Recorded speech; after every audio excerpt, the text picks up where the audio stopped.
I wonder if we can have a conversation tonight about belief. While it is a component of knowledge and thought, it's kind of like the weak sister, if you will, if you allow me to use that negative phrase. It's the weakest part of knowledge, thought, and then belief. Belief, no matter what the belief is, blocks our natural flow of intelligence because it stops us in our tracks. I believe this is, so therefore it is.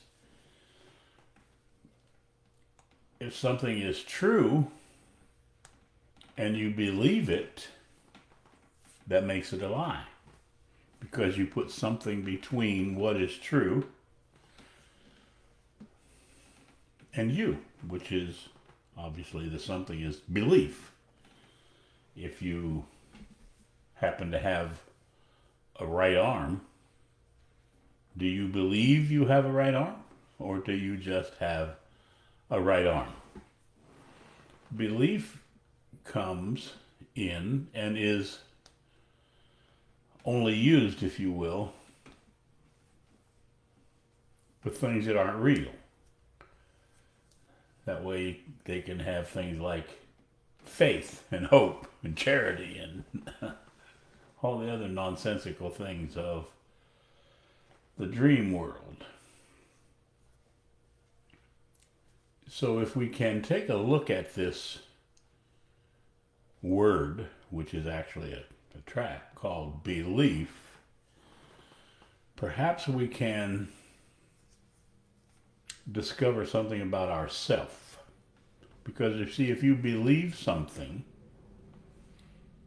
it freezes you in place. It stops you in your tracks, so to speak. You have no longer the need for the truth, for observation, or to see things the way they are, because you believe things to be the way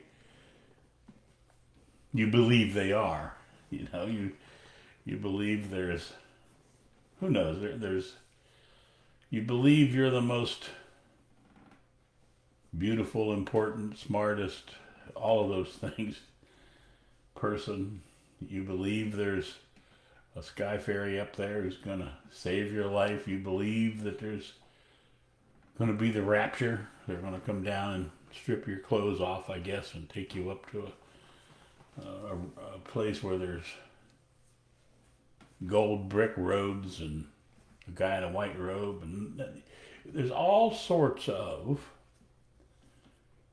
By the way, do not walk under a ladder. Or if you see a black cat. The other black cat, the one with four legs, not the black cat with... Well, either one in today's world, it is believed that they are dangerous and unlucky. So I wonder if you can see the weakest of the three, meaning knowledge, thought, and belief. Once it gets to belief, that's the kind of like the bottom of the barrel of idiocy, of being sound asleep, of frozen thought, even where your mind is frozen in place. So in a natural, real, or reality-filled world, there's a natural flow. Everything flows. It keeps continually moving so that there's always a new discovery just around the corner, if you will. Always the ability to see something new. However, if you believe something, that stops the flow. There's no longer anything new. The only thing you have is what you believe. And of course, here's the real kicker about belief. Once you believe something, them other people, they're really dumb. Because I know Muslims are the world's greatest. It's the best religion ever. Unless, of course, you're a Christian, and then, the Christians are the best religion ever.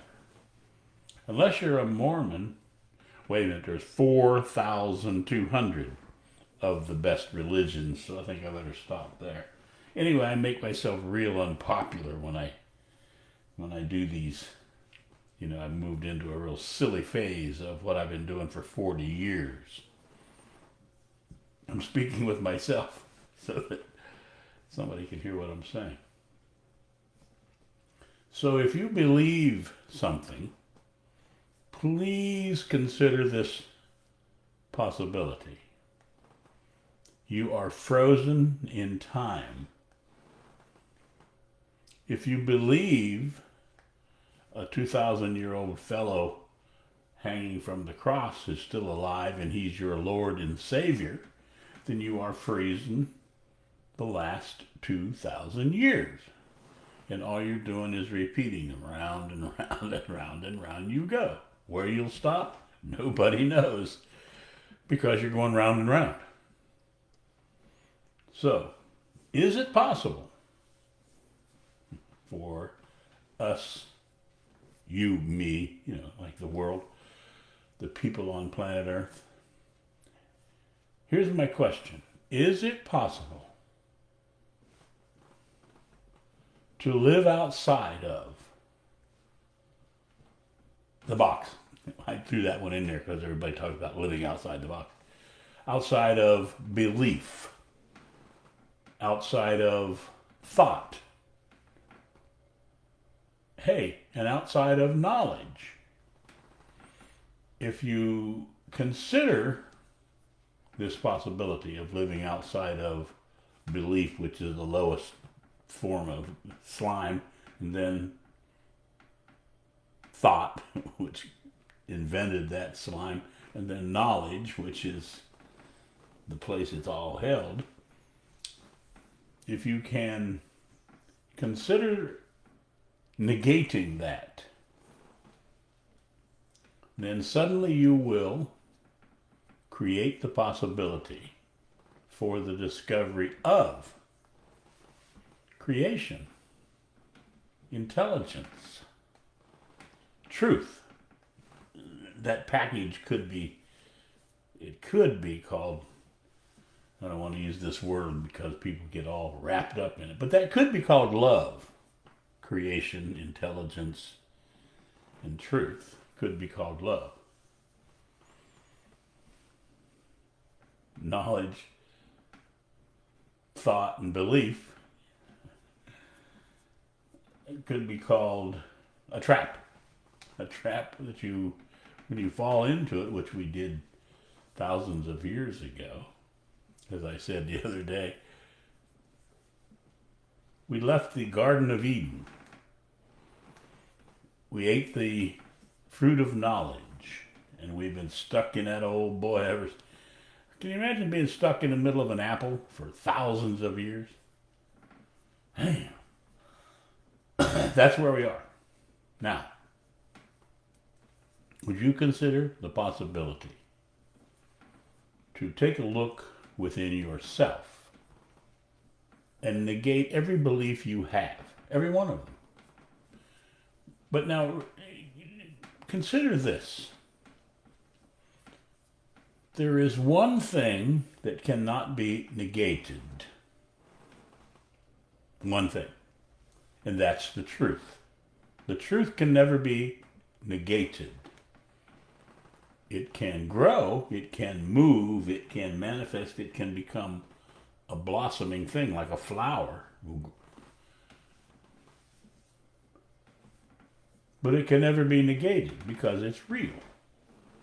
Now, belief, you can have I mean, you have thousands of them. People believe that snakes talk. People believe the weird. If you look around, people, the Proud Boys believe that Donald Trump is sending them. Wait a minute, that's not a belief. He is doing that. Anyway, I think you're getting the point here, or maybe you're not getting the point. Probably. Who knows whether you are even listening? So here's my premise. In order to live, I'm using the word live, L-I-V-E, not exist. If you live, you are in creation, intelligence, and truth. If you exist, you are in that other dimension, the dead dimension, where there's wars, killings, maimings, murders, raping women. We rape our women and then we tell them, look, we didn't rape you. Shut up. Do not say anything or I'll sue you. Shut up or else. So then the women are not raped. You see, we tell the women when they're raped and when they're not raped. And guess when they're not raped? They're never raped, according to our rapers. So, my question is this.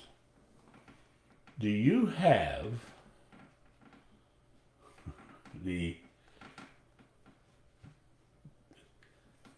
I was going to say, anyway, that was too silly.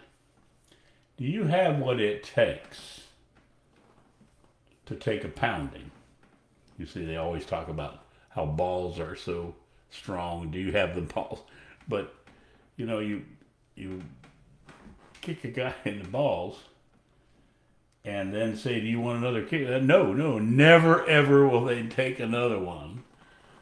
But the vagina, it takes a lick and it keeps on ticking. It goes, children pop out. I mean, it just gets bombed and it goes right on. But we are so stupid, we say, do you have the balls to whatever it is? That means, do you have a gun in right hand and a Bible in your other hand and you're ready to kill everybody? That's the belief. So let me get back to my original query here. Is it possible for you to consider living life without one single belief? To look within so deeply, so far within yourself, that you discover reality. That takes a lot of looking into, because reality is just past your ego and just before you die. And that's there's a tiny little space in there. It's tiny, but it's there. Unless you believe it's there. So don't believe a damn thing I say. Don't believe a damn word I ever say. Nothing. However, you might consider experimentation. Experimenting with. Is it possible for you to live your life outside of believing anything? Everything. All of it. Drop every belief and only look at what is reality. I realize that's a huge request, by the way.